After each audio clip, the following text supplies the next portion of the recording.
मदीने की मस्जिद में जुमे के दिन खुतबा पढ़ रहे हैं, खुतबा दे रहे हैं, और खुतबा देते देते आपने फरमाया या सारिया जो, ए सारिया पहाड़ की तरफ आओ, ए सारिया पहाड़ के पीछे आओ। सब मुक्तदी हैरत में कि ये खुतबे के दौरान क्या आप पढ़ने कहने लगे, जबकि खुद अमीरुल मोमिनीन है। आप ही ने हजरत सारिया को जंग करने के लिए भेजा है, उनको जंग के लिए भेजा है, और आज मस्जिद में बैठ के कह रहे कि सारिया पहाड़ के पीछे आओ। जब ये फरमाया सब हैरत में पड़ गए। नमाज खत्म हुई और नमाज हो जाने के बाद हजरत अब्दुर्रहमान बिन औफ रज़ी अल्लाह ताला ने पूछा कि है अमीरुल मोमिनीन, आपने ये क्या फरमाया, जबकि सारिया को तो सिपह सालार बना के आप ही ने भेजा है। आप फरमाने लगे कि मैं जो है खुतबा पढ़ रहा था कि जंग का मैदान मेरे सामने आ गया, मैंने देखा कि जंग हो रही है, सामने से दुश्मन लड़ रहे हैं और दुश्मन की एक फौज पीछे से आ रही, पहाड़ के पीछे से, कि बीच में इनको फंसा दे, आगे और पीछे से इन पर वार करे और काट छांट के बराबर कर दे। जब मैंने देखा तो मुझसे बर्दाश्त ना हुआ और मेरी जबान से निकल गया। यहां हजरत उमर की जबान से निकला और वहां जंग के मैदान में हजरत सारिया जंग कर रहे हैं। आए जुमे का वक्त जंग हो रही, वहां हजरत सारिया ने सुन लिया और मोर्चा संभाल लिया कि अमीरुल मोमिनीन हुक्म दे रहे हैं कि पहाड़ की तरफ आओ। पहाड़ के पीछे से दुश्मनों की फौज आ रही थी। जब इधर पीछे की तरफ आए तो देखा दुश्मनों की फौज आ रही, मोर्चा संभाल लिया गया और अल्लाह ने फतेह याबी अता कर दी। अल्लाह ने फतेह याबी अता कर दिया। सोचो जरा, अल्लाह हजरत सारिया को अल्लाह ने सुनने की ताकत कितनी अता की। हजरत सारिया को अल्लाह ने सुनने की ताकत कितनी अता की। हजरत उमर मदीने की मस्जिद में है और जंग का मैदान देख रहे हैं। ये तो इनकी बसारत का हाल है, देखने का हाल है हजरत उमर का। अरे जब इनके देखने का ये हाल है तो मेरे नबी के देखने का क्या हाल होगा। हाँ, रसूलुल्लाह की जो सल्लल्लाहु ताला अलैहि वसल्लम की बसारत के बारे में क्या सोचते हैं। अरे जब उनके गदा भर देते हैं शाहाने सनाना की झोली, जब मोहताज का जब याद है मुख्तार का आलम क्या होगा। अल्लाह ने हजरत उमर को देखने की ताकत इतनी अता की तो मेरे नबी को, और हजरत सारिया को सुनने की ताकत इतनी अता की है तो रसूलुल्लाह को सुनने की ताकत। तो आला हजरत अर्ज करते हैं या रसूलुल्लाह, हम यहाँ से पुकारे वहां वो सुने, हम यहाँ से पुकारे वहां वो सुने। मुस्तफा की समात पे लाखों सलाम, मुस्तफा की समात पे लाखों सलाम। आप सोचो जरा कि इन औलिया इकराम के मामलात अल्लाह ने वलियों को मदारुल आलमीन, आप सोचो वो चीजें जाहिर होती है जो अकले दंग रह जाती, अकले दंग रह जाती है, सोच में सब पड़ जाते हैं कि अल्लाह ने क्या। अब मैं आपको बताऊं कि 500 कुछ साल या 600 कुछ साल मदारुल आरफीन को अल्लाह ने उम्र अता किया। इतनी लंबी उम्र मिली और पूरी जिंदगी फिर उस उम्र में आपने कुछ खाया नहीं। तफसील से बयान तो आप और 2 दिसंबर को इंशाअल्लाह यहाँ की महफिल में बताया जाएगा। खास वो मदारुल आरिफीन पर ही होगा ना बयान, वो खास मदार साहब पर ही प्रोग्राम होगा। तो आप देखें कि अल्लाह ने अपनी वलियों को कैसा इख्तियार अता किया।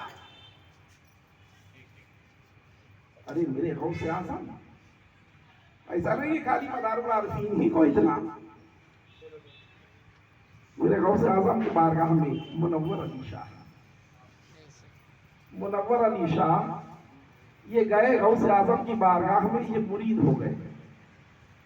अब मुरीद हो गए तो गौसे आज़म को जनुओं को देखा तो वहीं उन्हीं के होके रह गए, अपने घर पलट के आए ही नहीं, वहीं रहने लगे। अब रहते रहते तो उनको खानकाह में जिम्मेदारी ये मिली कि सरकार गौसे आज़म को जब वजू की जरूरत हो तो ये वजू कराए।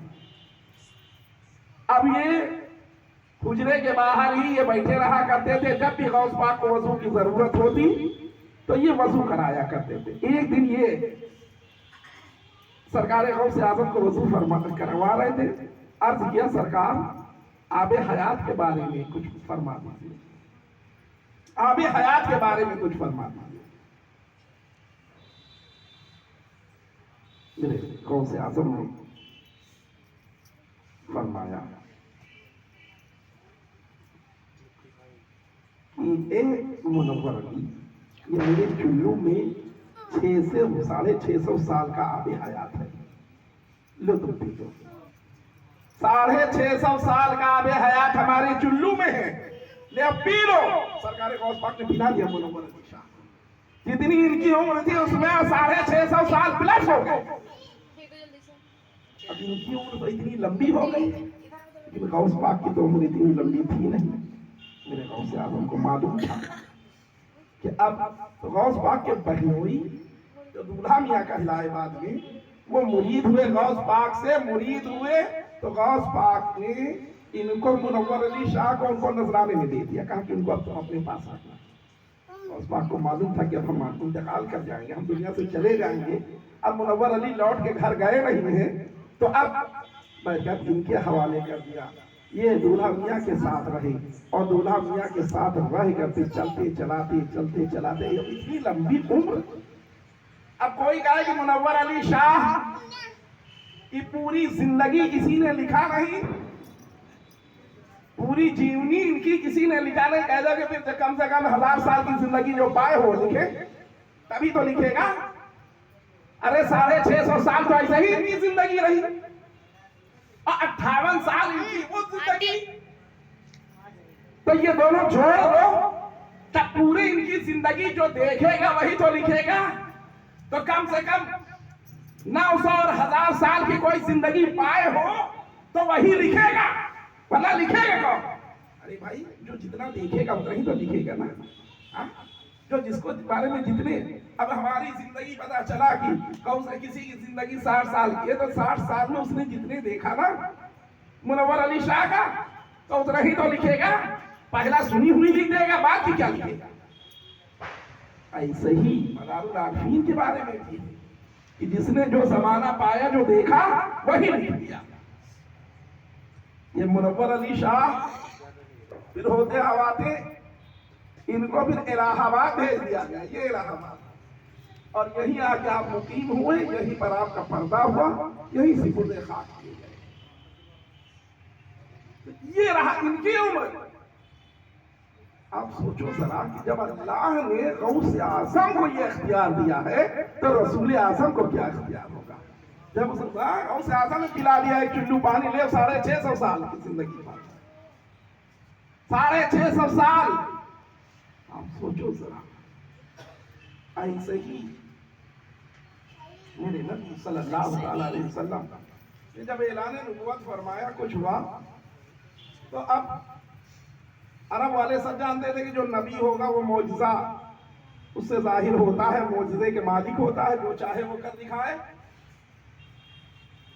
तो तमाम चीजें अबू जहल ने कर लिया। उसके बाद इस कंपनी ने कहा कि अब जमीन पे तो इनका मामला चल रहा है, अब लाओ अब आसमान की बात करें, तब ये जो है फंस जाएंगे कहीं ना कहीं, माज़अल्लाह। तो आया तो उसने कहा कि अगर नबी आप हैं तो चांद के 2 टुकड़े कर दो, चांद के 2 टुकड़े कर दो।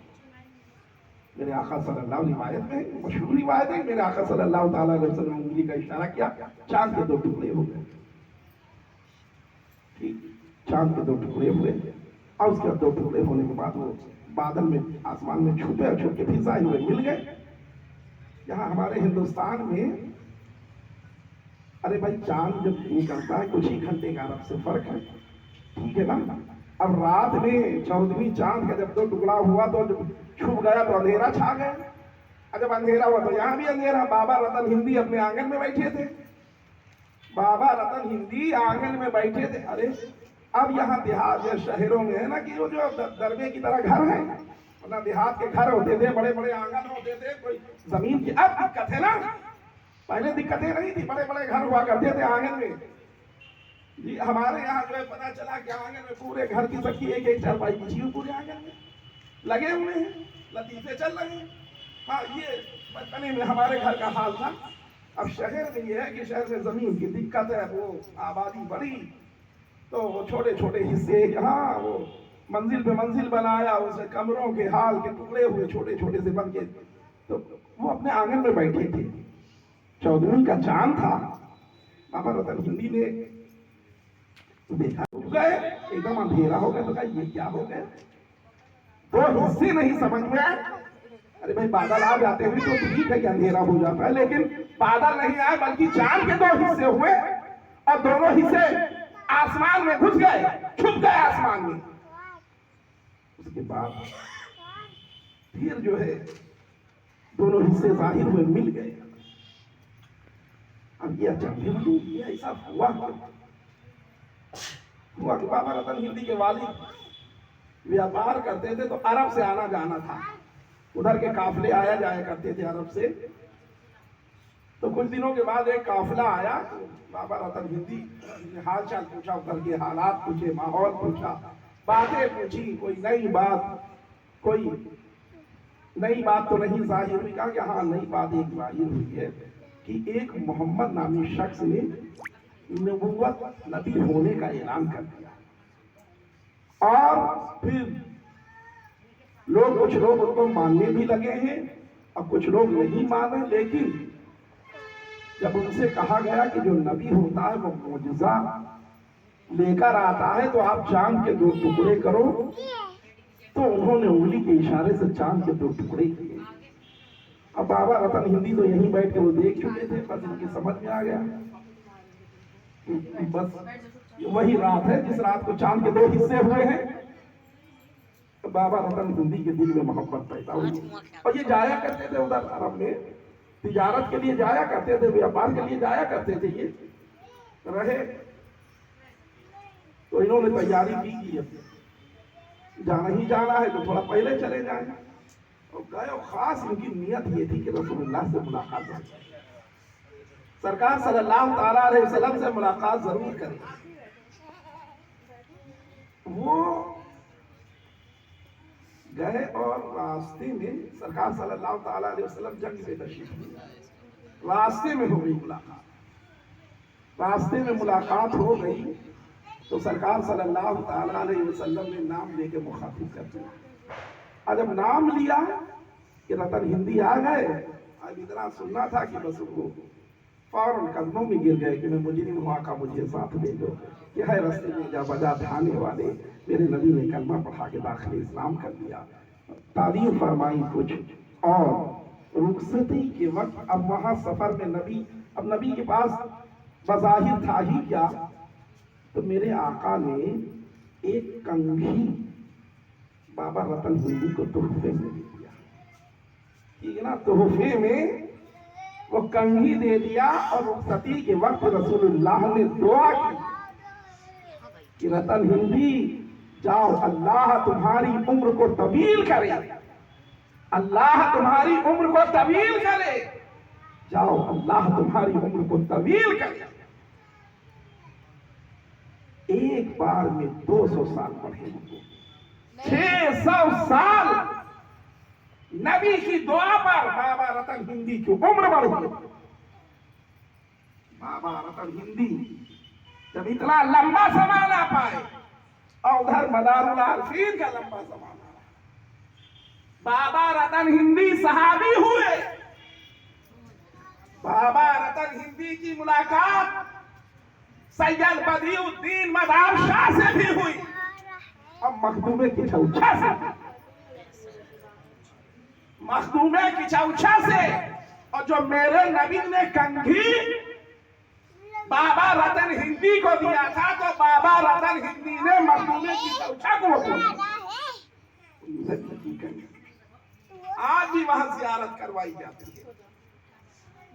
वो कंघी वहां आज भी जियारत करवाई जाती है।